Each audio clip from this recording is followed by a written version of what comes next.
तोहरे कान में सोने के झुमका मोहतरमा ऐसे झूमे, बन के कोयल आवा तू हूँ साथ में हमरे घूमे।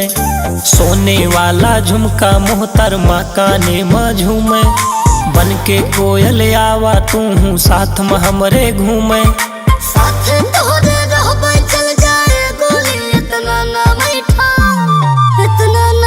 क्यों छुए न पगली तोहका आवा थार में बैठा, क्यों छुए न पगली तोहका आवा थार में बैठा, क्यों छुए न पगली तोहका आवा थार में बैठा।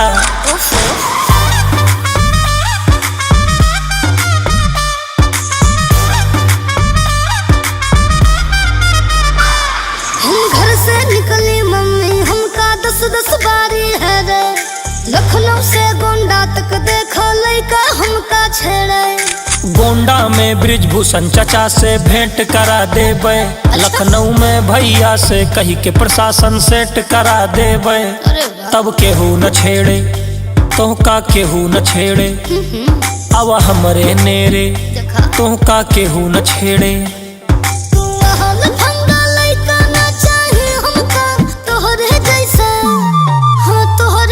क्यों छुए न पगली तोहका आवा थार में बैठा, क्यों छुए न पगली तोहका आवा थार में बैठा, क्यों छुए न पगली तोहका आवा थार में बैठा।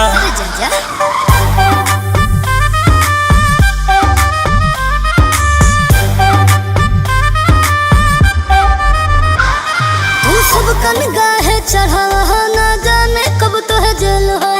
मायावती जी से कही देबे 1 मिनट में बेल होए। संजय यदुवंशी के नमवा बाजे मैडम गली गली, काशी मथुरा साथ में घूमबू या फिर नैनीताल चली। राजनीति में फूका था तो इतना पैसा, बात इतना पैसा। क्यों छुए न पगली तोहका आवा थार में बैठा, क्यों छुए न पगली तोहका आवा थार में बैठा, क्यों छुए न पगली तोहका आवा थार में बैठा। बैठा थार में बैठा आवा थार में बैठा, क्यों छुए न तोहका आवा थार में बैठा। संजय यदुवंशी।